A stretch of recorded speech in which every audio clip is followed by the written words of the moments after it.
Hello and welcome to the Imprint Weekly Podcast. I'm John Kelly, Senior Editor of the Imprint, a daily news site covering child welfare and youth justice around the country. You can read all of our coverage at imprintnews.org or check us out on Facebook or Twitter at the Imprint News. You can also sign up on our homepage for our free weekly and monthly newsletters.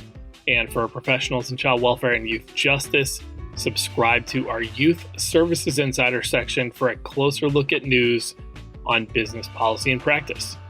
The Imprint Weekly Podcast is also a member of the Safe Camp Audio Network. Check out our show page and all of Safe Camp's other great podcasts at safecampaudio.org on the web, at Safe Camp Audio on social media. On this week's episode, we talked to Ruth Rosenthal, Courts and Communities Project Director at Pew Charitable Trusts, about the sunsetting after nearly 2 decades of Pew's Public Safety Performance Project, or PSPP, which you will hear us reference it as a few times in the interview. PSPP began as a criminal justice reform in the mid-2000s, and then in 2012, Pew added a youth justice component to it. It's one of really 3 big philanthropic juvenile justice projects that was launched right in that time between kind of the late 90s and the mid-2000s. The other 2 being Annie Casey's, what was first called the Juvenile Detention Alternatives Initiative. Now it's just JDAI because they've kind of expanded beyond just detention reform. And then the MacArthur Foundation's Models for Change Initiative. And we talk a little bit about those and the differences between them and what Pew Charitable Trust did. And as I discussed with Ruth, at one point, one of the Pew Project's hallmarks was working with states on committing to rerouting or reinvesting saved money into other practices than incarceration when it came to, both adults and juveniles in the system. So we talk about that, how they went about doing it, about how you use a small investment of time and assistance as a philanthropy to leverage bigger returns, and how efforts to reform youth justice are influenced and sometimes interfered with by the often much larger child welfare and foster care system. So without further ado, here is our conversation with Ruth Rosenthal of the Pew Charitable Trust. Enjoy.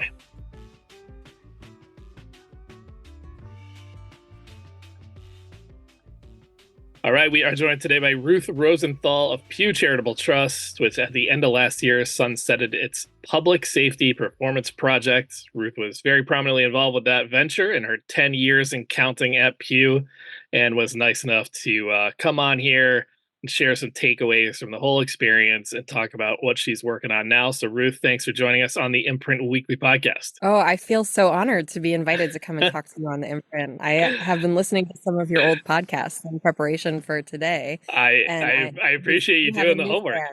Awesome. That's awesome. And Ruth I just told her Ruth is the first person with a more sophisticated podcast setup than me while I'm doing this. So I'm looking at her setup and it's aspirational. Someday we'll get there. Just to be clear, this is not my home setup. This is the Charitable Trust setup. Yeah. So rules of the podcast, as you now know, as a subscriber, you got to give me at least one of your favorites. I'll give you the categories. You can give me more if you want. Okay. TV, show or movie, book, sports team, or musical group. Ruth, what do you got for the people? Well, so I'm going to skip over the sports team because you already know that I am a new Huskies Nation member, and I see your Husky Nation flag up behind your desk. But you tell me, TV show or book? I can do either. Oh, what a juxtaposition to put me in. So now I have to reveal that I am a terrible reader. My wife is the reader in the family. So I will say TV because I want the recommendation. Okay. What are you watching? So I can give you 2 different types of answers. The TV show that I have watched relatively recently, so like in the last year or 2, that has been the most profound and the most pleasurable to watch and has sort of like stuck with me is Reservation Dogs. But then, I'm also, this is probably, I don't know if I should say this on the podcast, but I'm also still like a big Shonda Rhimes fan. And so everything she does is still in my queue. For sure. For books, I was going to give you something that doesn't require reading because most of the literature that I consume right now is children's literature, but we can move on. No, do it. I'm sure we have a lot of people that would want that. Just give them the title at least. Yeah, no. So Peter Reynolds does a lot of really good children's books, and he has this one book called The Dot, which is about this really sort of crafty art teacher who helps inspire this little girl to sort of see her potential as an artist.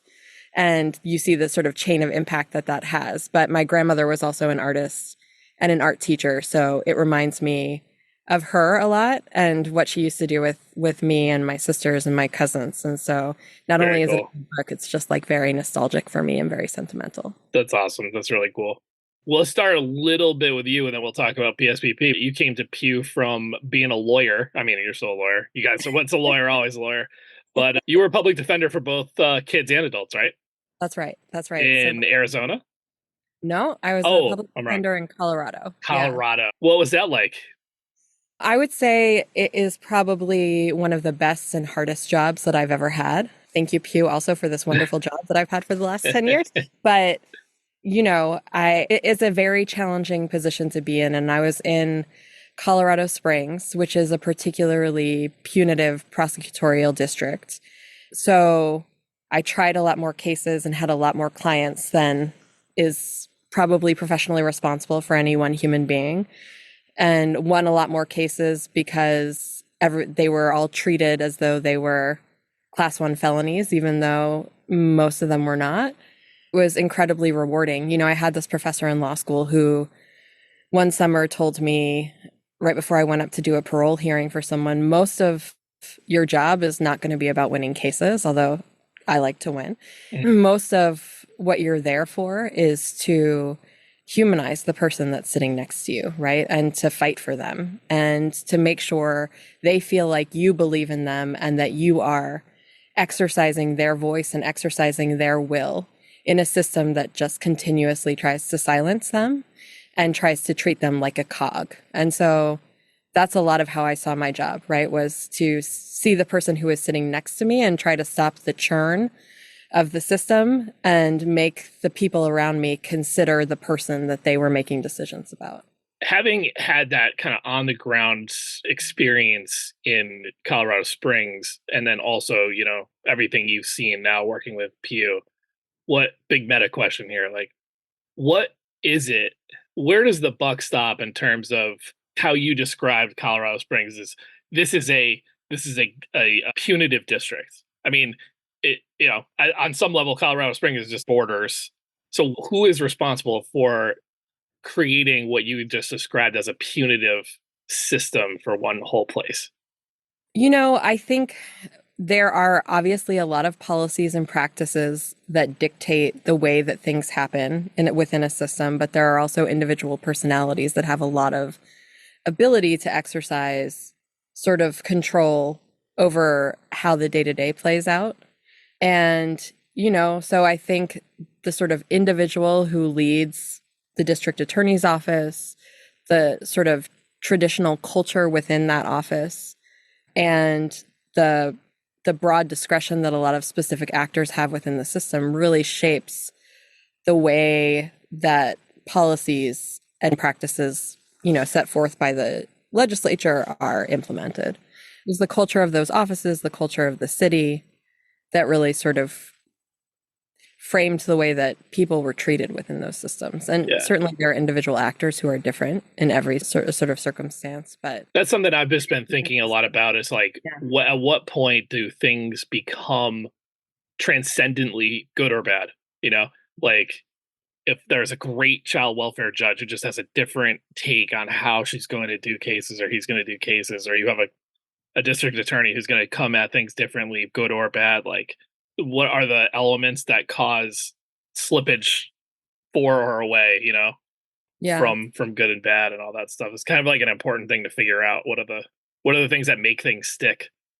Yeah, I mean, I think the good and bad is sort of a big question and a hard question to answer. I think one of the things that I definitely learned throughout the course of my work at Pew is that there are, from the research and data, things that we can say categorically harm people, right?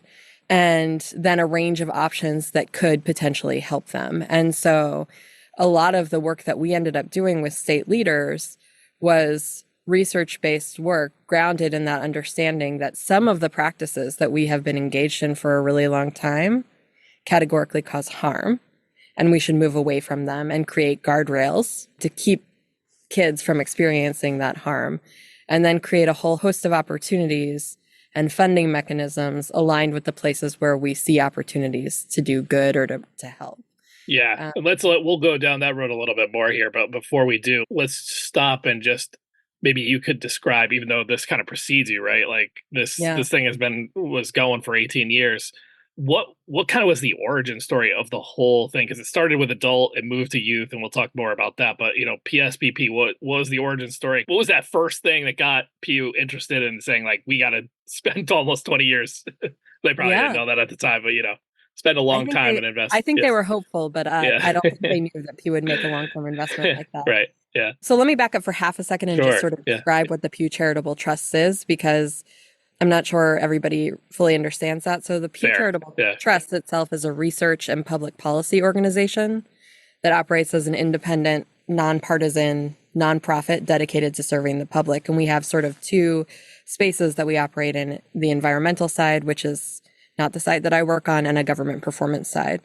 And we also have this subsidiary called the Pew Research Center, which people hear about a lot on NPR and in the news. They focus on polling and extensive data analysis. They're separate from us. We at the Trust focus more on research, policy, and technical assistance and how those things overlap across projects like mine, or my old one, right? The Public Safety Performance Project. You just alluded to the fact that it's wound down. Yeah. Other projects like this new one that I'm leading on court administration and its relationship to communities, broadband access, and student loans. So that's sort of the framing of Pew. Public Safety Performance Project was a part of the Pew Charitable Trusts, not the Research Center, although there's certainly a lot of interesting research they've done that complements the work that we invested in for 18 years. But this sort of started up in 2005. And just like in a lot of systems, some of this comes down to human interests and the people that were sort of in the building and what they were gravitating towards and what they were hearing from politicians on the ground. So if you think back to 2005, we were in this moment where prison populations had blown up. They were 4 times the size that they had been 3 decades prior. The costs were extraordinarily high. And although there was some return on the investment, it was much lower than people had anticipated. And so there were some state leaders that were starting to ask the question, like, is this worth it? Are we over-incarcerating? Is there a different way to do it?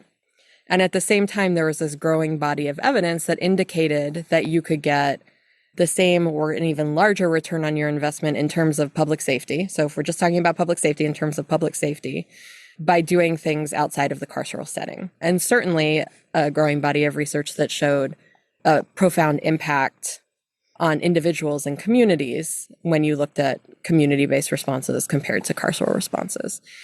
And so Pew saw a real opportunity to sort of do what we do best, which is to get into a space and use this data and use the research to engage state leaders, both in sort of reframing the political context around the carceral system and making these sort of public policy shifts as those that are soft on crime to smart on crime, right? To elevate the issue and make it not just something that could be on the agenda to something that had to be on the agenda, and to bring new and interesting voices into that conversation. And also to support the change directly, right? To offer direct consultation to individual states that wanted to take a fresh look at their sentencing and corrections scheme and ask, are we doing the best that we can for our constituents, or could we and should we be doing better?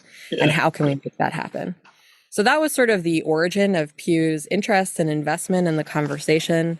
I think originally the goal was to help 4 states save $160 million by averting otherwise anticipated prison growth. Ultimately, over the course of the duration of this project, Pew and its partners worked to support 35 states in doing the same, and then also expanded into this youth justice portfolio, into a jails portfolio, a community supervision portfolio, and now has evolved into completely new lines of work, although very much inspired by the past work related to court administration. And we have another project on behavioral health. I think of, the youth component of this as sort of the third big philanthropic,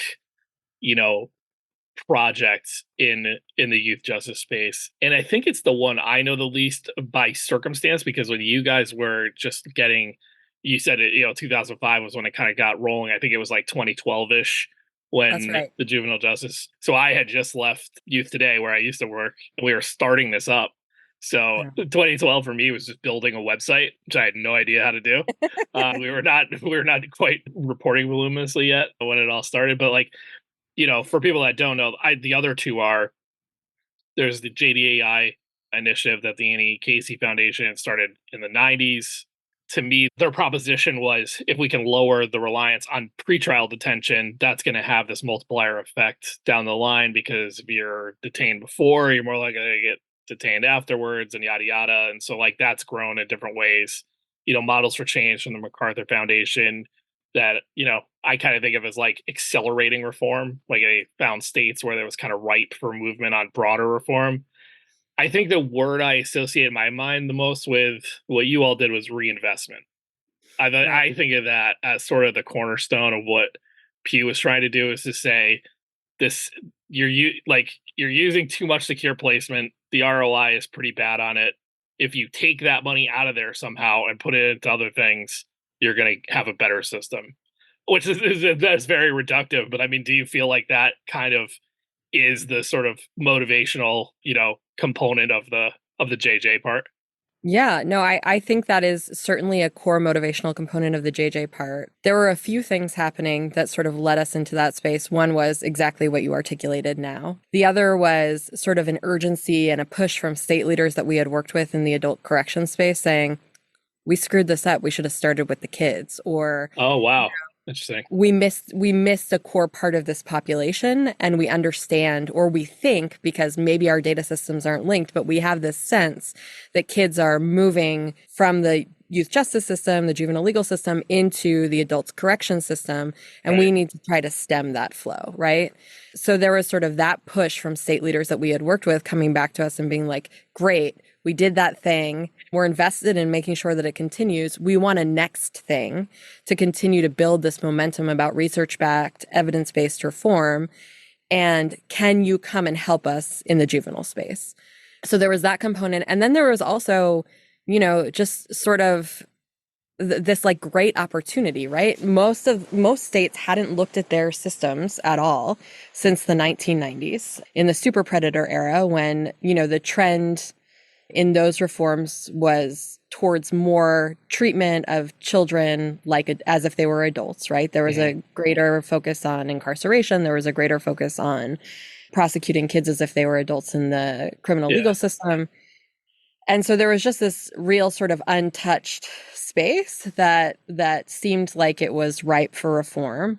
And there had been a lot of good foundational work done by MacArthur, by Annie Casey, to sort of draw attention to some of this on a local or in a specific issue area, but very little sort of comprehensive work at the state level to try to tackle the entire system as a whole. And just generally, if you looked at the trends in the juvenile legal system and juvenile justice system comprehensively, what you saw was generally positive trends, right? It looked like crime was going down and incarceration was going down. And so people just generally, legislators, lawmakers, didn't understand the sort of need to engage in this space. Couple that with like a much smaller population than the adult corrections space, and a constituency that doesn't really have a voice in the legislature because they're not old enough to vote for the most part. Mm-hmm. And the issue just didn't have a lot of traction in state legislatures. And so what we did was something similar to what we did on the adult correctional side, was come in and start looking at the data, right? And saying, look, you have these macro trends that look great, but once you start to scratch the surface of that data, what you see is that most of the declines in the carceral population are lagging the declines in crime. There hasn't been anything really proactive done to secure and lock in these positive trends. And you still see largely the same population in facilities that you did 10, 20 years ago, right? In some states we went in and state leaders had the sense that like they narrowed the population so that only the kids that research supported being placed out of home were there. And that's not what we saw at all when we started to look at the data. What did you see? I mean, who was at that point? like how you said, it's already been going down and down and down. Mm-hmm. But who's still there? I mean, who are you seeing?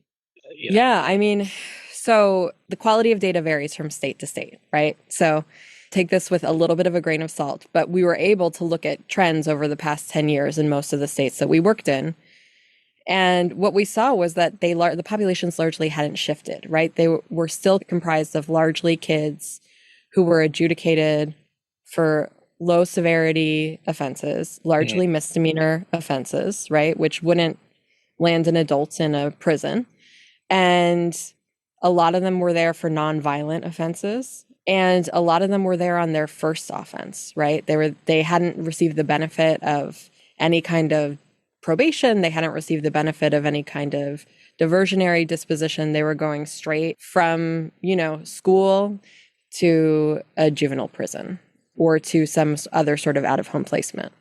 And so there was just a lot of opportunity if you look at what the research says and what the data was showing you to make some pretty significant changes that could have a pretty positive impact both on the budget and also on, more importantly, from our perspective, individuals' lives.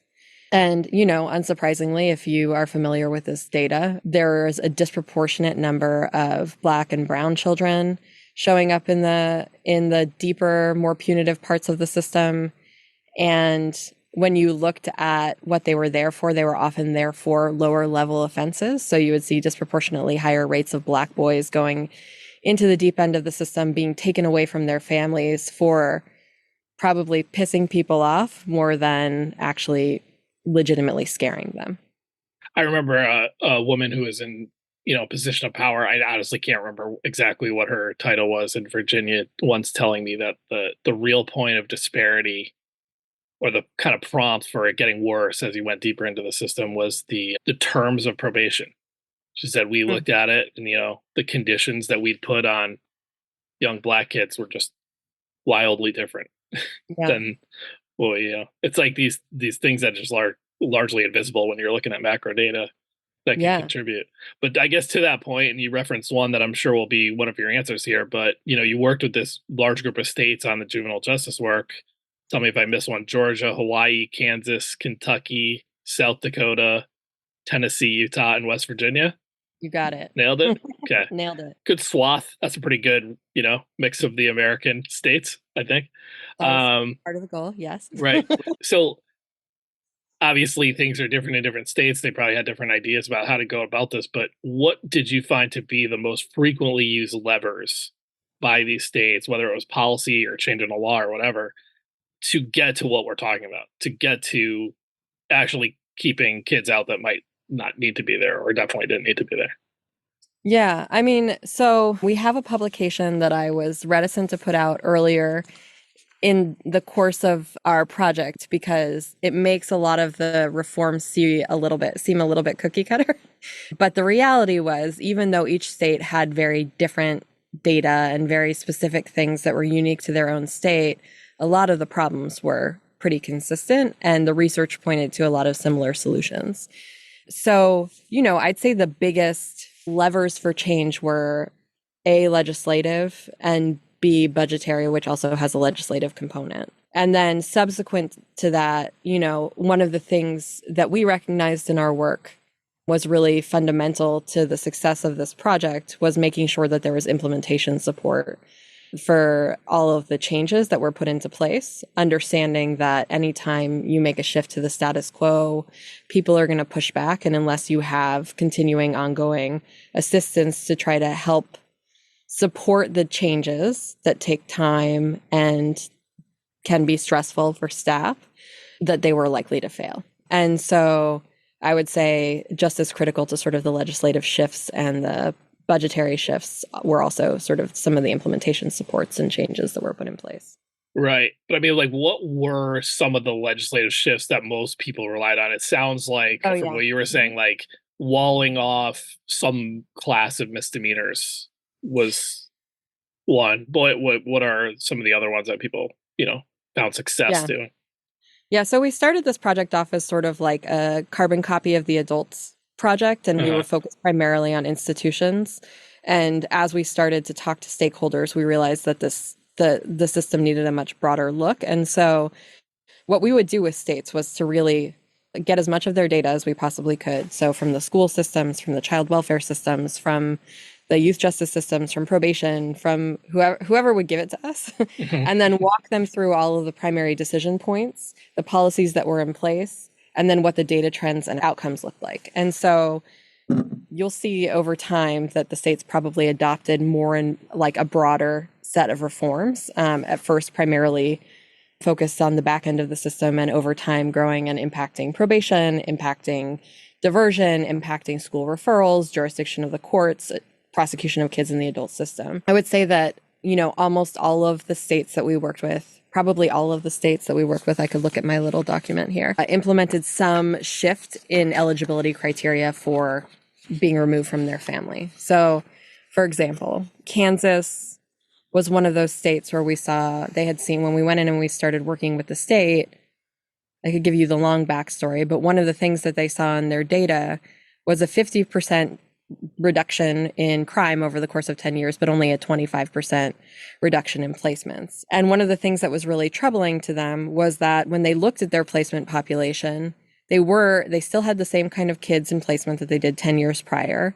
Kids were just staying for longer periods of time. And so they asked themselves, okay, if they're staying for longer periods of time and we have the same kids, but they're getting better outcomes, then maybe that's fine. But when they looked at that data, what they found was that the outcomes weren't positive. And that I think in their non-secure residential placements, so the ones that weren't actually like juvenile prisons, 60% of the kids who had come out of their residential program successfully were back in placement within 6 months. And they didn't see that as successful. And when we talked to children who were in facilities, and I say we tried to be in the background of this work and use folks in the state as the face of this work and really get them to own these reform processes, because our feeling was that if it was just us pushing, then we would go away and the reforms would fall apart. So we would go with stakeholders out to youth facilities to talk to families, to talk to parents, to talk to staff. And one of the things that we consistently heard from kids in particular was that part of the system was the one that felt least secure. They didn't feel safe.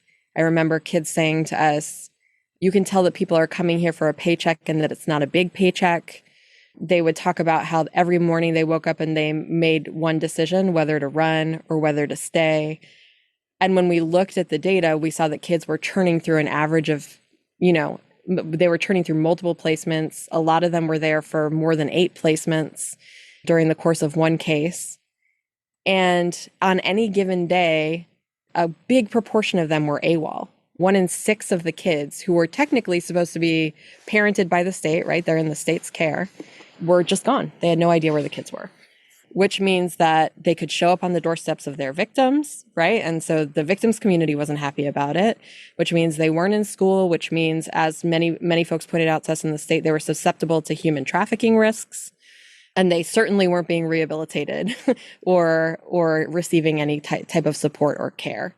So one of the things that they did as part of their reforms was they decided, they talked to a lot of people that had worked historically within the youth justice setting. They talked about prior efforts to reform that piece of the system and ultimately came to the conclusion that it was not possible to rehabilitate it, that kids were being warehoused. One of the legislators called it the Motel 8 of the juvenile justice system. Motel 6, Motel 8. Well, I think there might be both, but I usually think of Motel 6. Super 8, Super 8, and Motel 6. Yeah. Motel 6 of the juvenile justice system. Or Nights In. Nights In's a bad one too. Yeah. Nights In is a bad one. A prior administrator of the juvenile justice system and recommended that we just eliminate it. And so that was the recommendation coming out of the task force. And to be clear, when you eliminate it being just large facilities, is that what you're talking about? Or So Kansas had 2 sort of systems of out-of-home placement. One was these sort of non-secure residential facilities. And one of them was they had 2 secure facilities in the state. And the push was to eliminate all of sort of the mushy middle. All of the gotcha. 6 of the juvenile system where they weren't providing any services there and where kids were routinely running away. Yeah. And they did it. And it was one of the more controversial pieces of the legislation for a lot of reasons that we can get into or not. They ultimately carved out, 50 bed allotment across the state to the extent that was needed under the new parameters that were outlined in the legislation. And I think the last time I looked, there were like 8 beds in use across the entire state. And then they limited out-of-home placement to the kids that they felt were most at risk of being prosecuted in the adult system and were the ones that were actually posing some imminent risk of physical harm to the people around them. And so you had to have been convicted of a certain level of felony. It couldn't be any felony. And for the less severe person's felonies, you had to have some prior experience within the system, a prior adjudication of a specific type. And the judge had to make findings that the individual posed a risk of significant harm to the community at that point in time.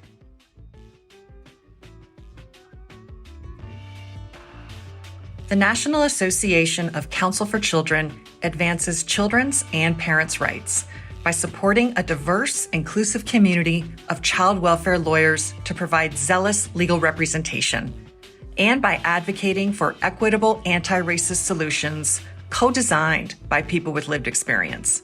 Learn more at naccchildlaw.org, counselforkids.org, and at our National Child Welfare Law Conference this August.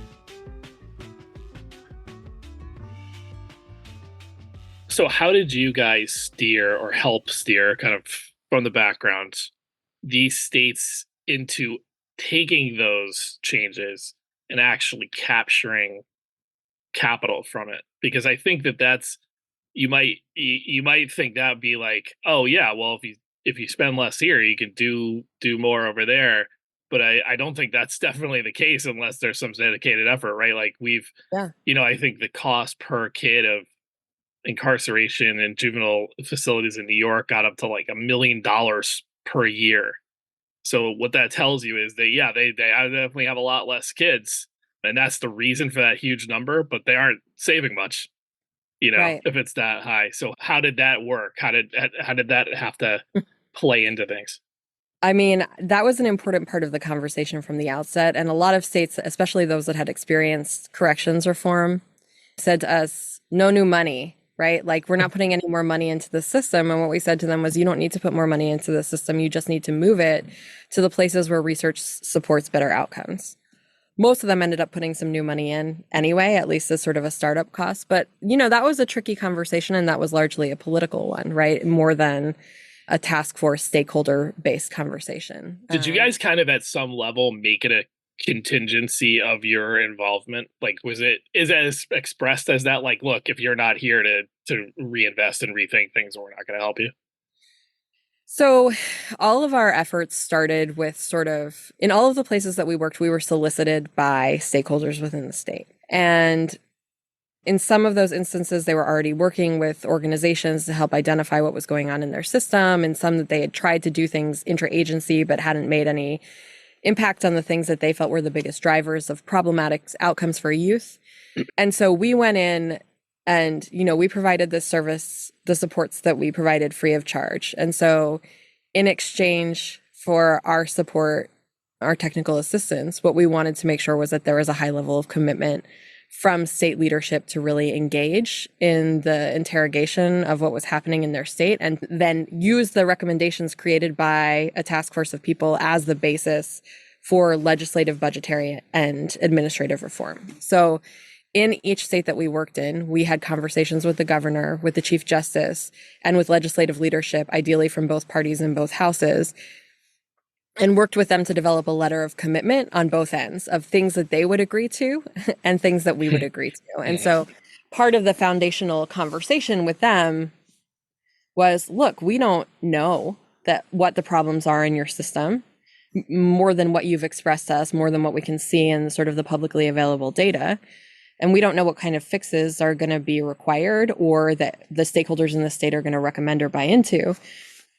What we want a commitment from you that if we come in here and support this task force and do all of this work with your stakeholders, that you will then use these budgetary recommendations, legislative recommendations, court rules recommendations as fodder for change in the next legislative cycle.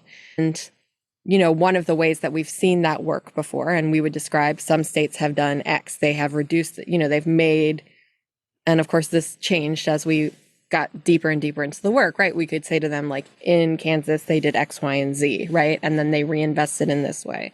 Mm-hmm. So we had a pretty frank conversation with the state leaders and said, we're going to expect you to really make some adjustments here and to gauge whether they were actually had an appetite for that type of change.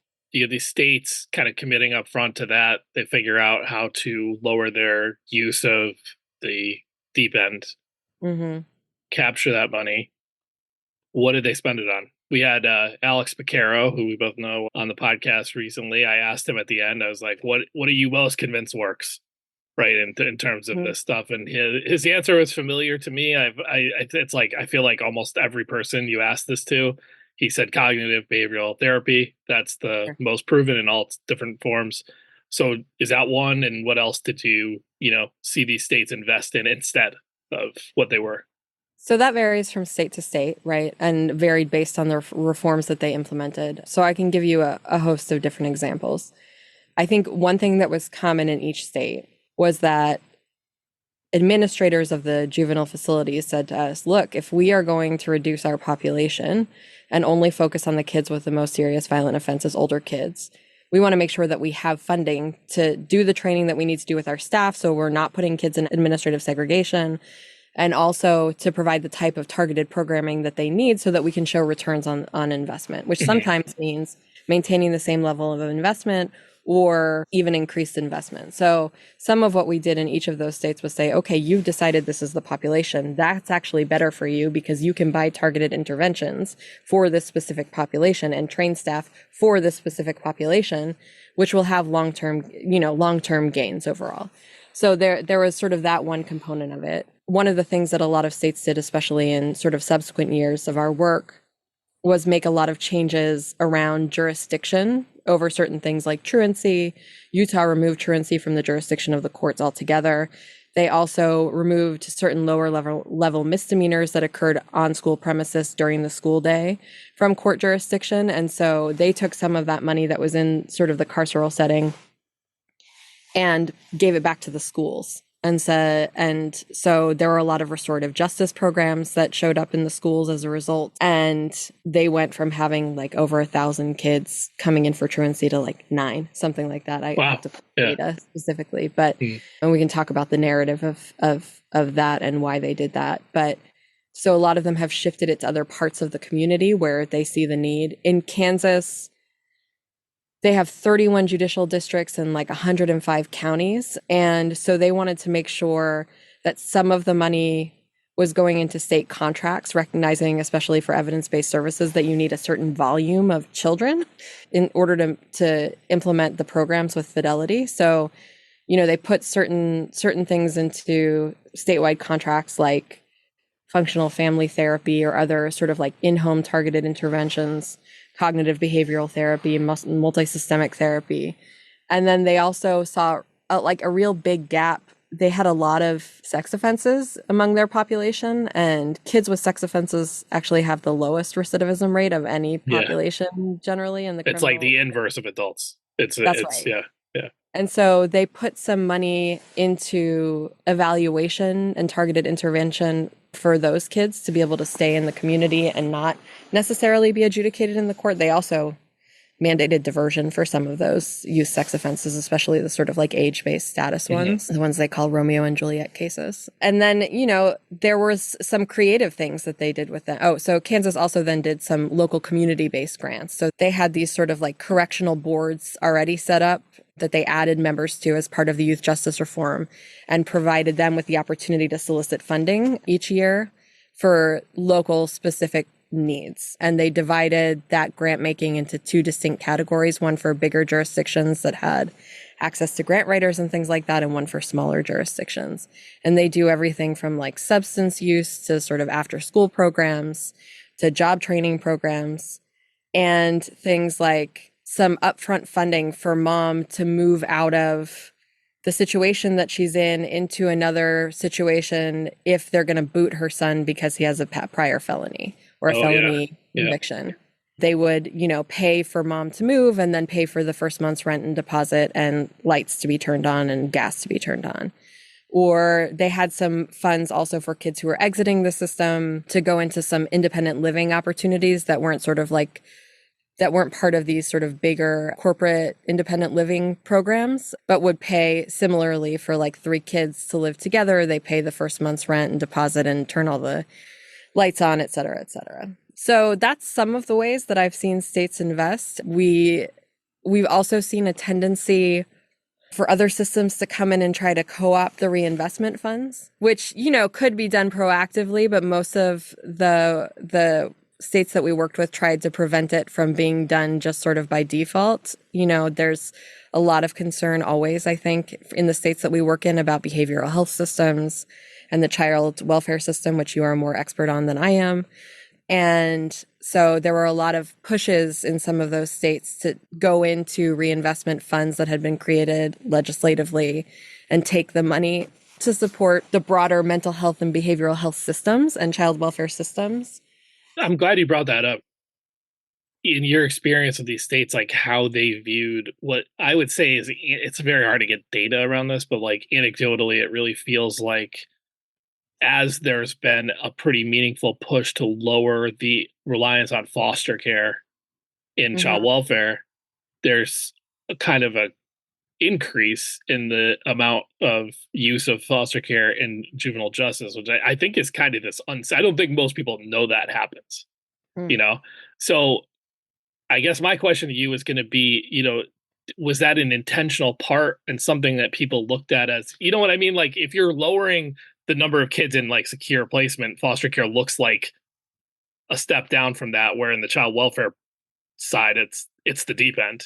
So it's this kind of weird looking glass, whichever way you slice it. I don't want to get you in trouble here, but I'm more interested in how the states viewed that. And it sounds like maybe it was a lobbying effort on some level in some places. But I mean, I can answer that in a lot of different ways. And please do.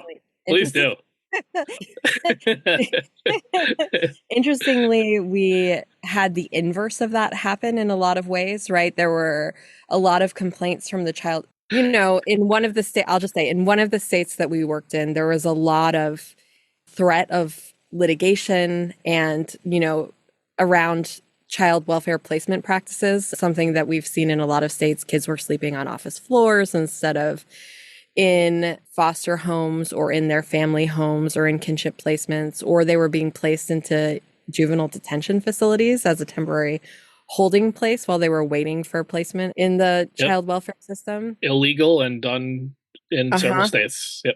Yeah. So the only thing in this state that the youth justice reform touched that was related to child welfare was an elimination of the valid court order exception for status offenses. And, they gave a runway, but they basically said you can't detain kids at all for status offenses. And the child welfare system balked.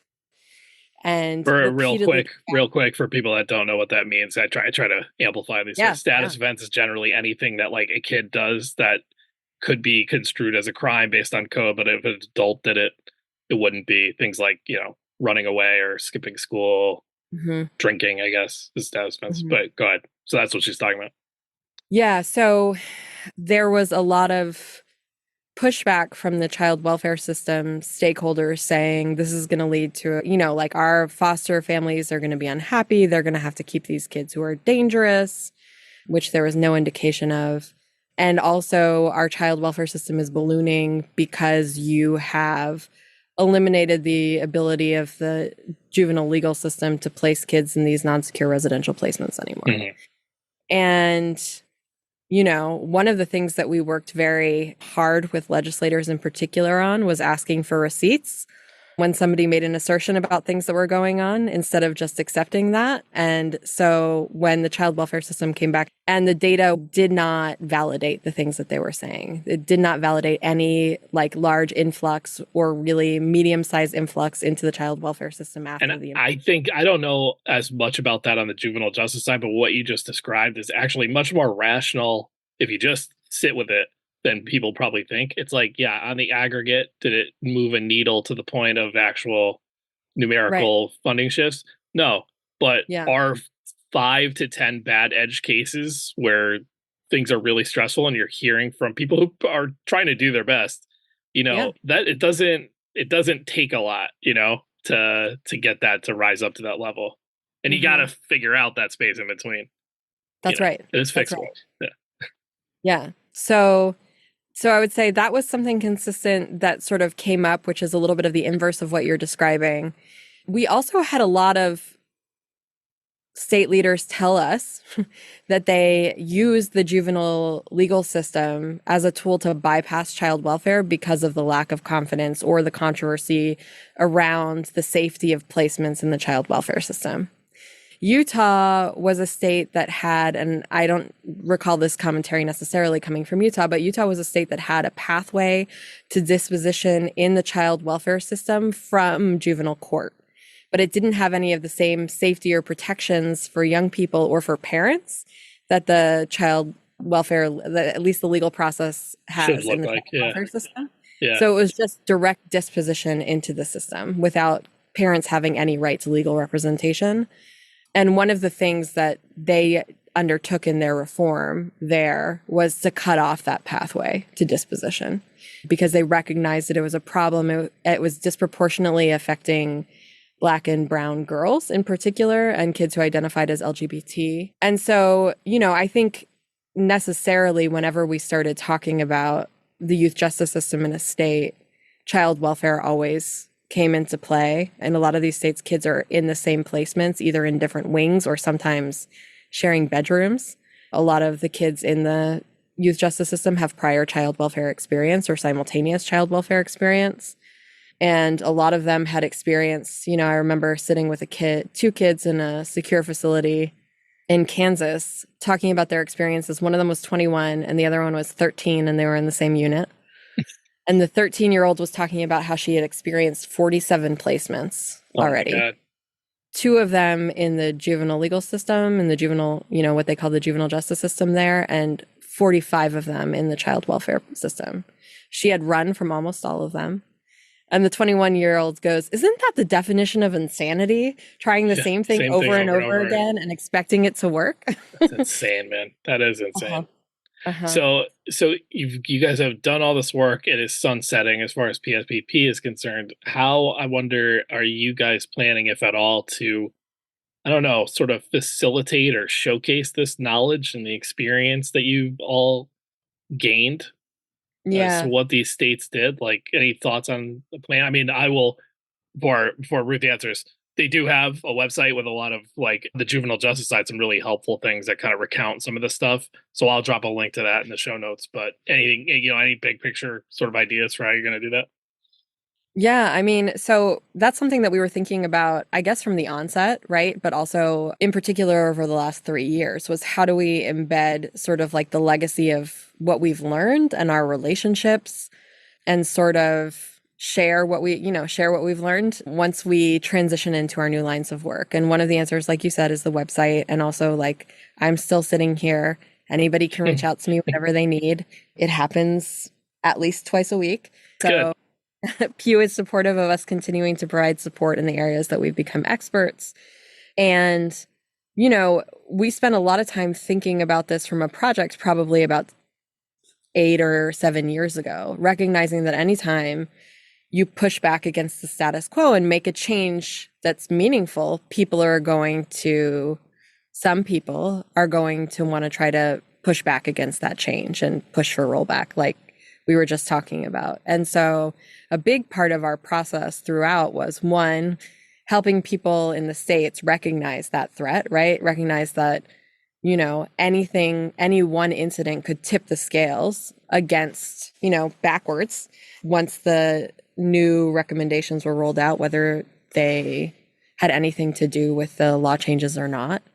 And also to arm them with the tools that they needed to continue to sustain the reforms that they had put in place, and also push for new reforms that were backed in data and research, because we have seen that continued forward momentum is one of the best, measures to sustain and implement sustained progress already made. So, over the past 10 years, we've worked with organizations like the National Governors Association and the National Council for state legislators to create sort of treatises and a sort of an assortment of champions who understand and are dedicated to the furtherance of the work, both themselves and also through their peers, and also, people who are coming up after them in the next generation. With, the National Governors Association, one of the things that we did was work with them and a strategic consulting firm or a strategic communications firm, recognizing that one critical incident, while terribly horrible and emotionally tragic, may not be indicative of a broader trend, but that one incident could subvert all of the gains that they had made. We worked with them to talk about how to engage when that happened. And so, hosted a series of meetings with state leaders, trying to identify what they needed from a communications standpoint, both to sort of proactively celebrate the successes and to respond to critical incidents. And that information is embedded in those states, but also embedded with the National Governors Association. We worked with the National Council for State Legislators to put together a toolkit of principles that were, led by a cohort of state legislators that still lives on today, and certainly have been really engaged in collaboration with a lot of funders who have been working in this space and other technical assistance providers who continue to work in this space.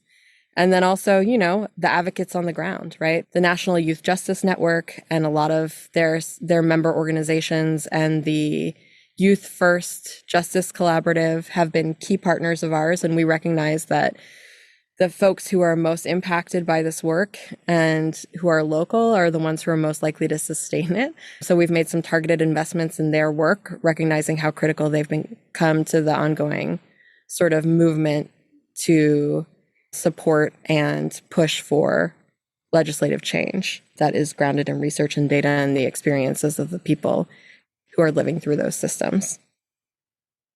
Last one, I'll get you out of here on this. You referenced it a little bit before, but what are you working on now that PSPP is out of your life a little? So it sounds like it's still not really. Not really. What are you focused on now? Yeah, so a lot of what we are doing now comes from lessons that we learned and work that we were doing towards the end of the sort of like trajectory of our PSPP time. And as I sort of indicated, we started off as like looking at the back end of the system, primarily the deeper end of the system, and ended up looking at probation and some of the sort of probation conditions that you referenced and the impact that those had on young people in the system, and particularly, as you mentioned, young people of color, and also on the role that the courts play in the lives of young people as they sort of enter and engage with these systems. And so as we were thinking about what comes next, a lot of our partners in the courts in places like Kentucky and Utah and Kansas came to us and said, listen, you guys have done this incredible work. We have been so happy to be a part of it. But, most of the focus was on the executive and legislative branch, and the courts play a huge role here. How could we get you to focus on state courts? And so we started this conversation internally. We also at the time had a civil legal project here that was focusing on things like eviction litigation and debt. And we sat down with them and said, if we were going to propose a significant investment from our board into something around courts, what would it look like? And so sat down with some of those partners in the field, some of the leaders that we had been working with from all different stakeholder groups, and said, where do you see an opportunity? This is where we see an opportunity. Help us think about how to best shape this investment. And one of the things that's striking to me is that when you look at sort of the news cycle, at least in the national news, there's a lot of focus and attention paid to the Supreme Court and to federal judicial appointments for a lot of good reasons. But, at least 96% of the cases that are coming into courts around the country are being adjudicated at the state and local court level.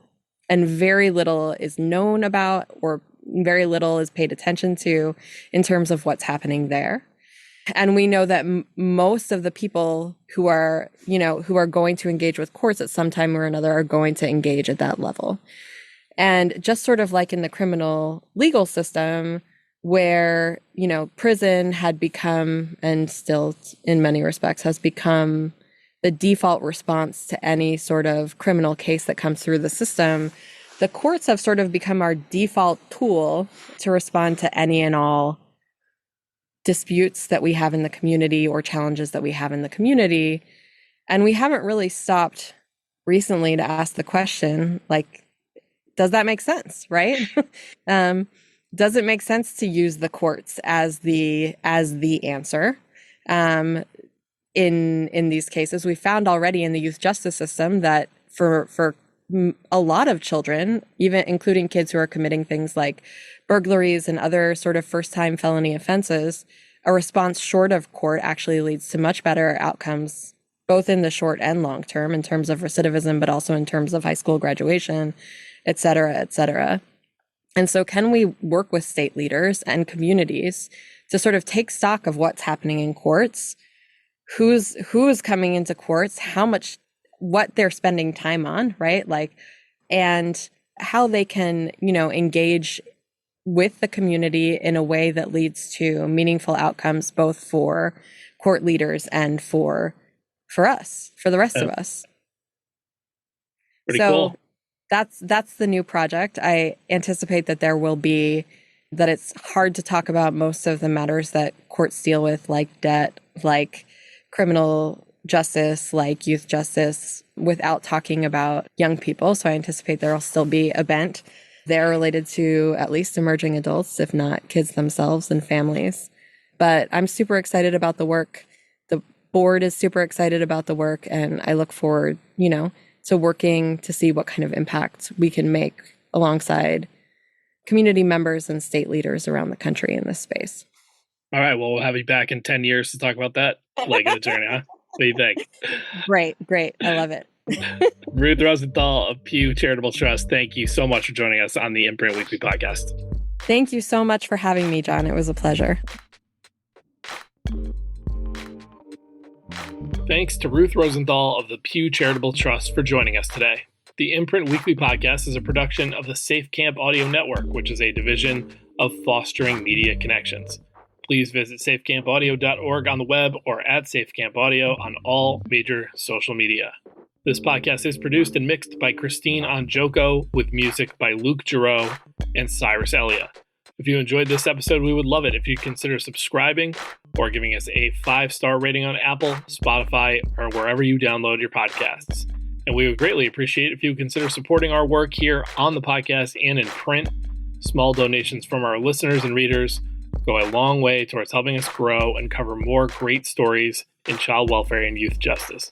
To support us, it's super easy. Just visit imprintnews.org/donate. You can follow The Imprint on Twitter and Facebook by searching the handle @TheImprintNews, and you can visit us on the web at imprintnews.org, and you can always reach us over email at tips@imprintnews.org.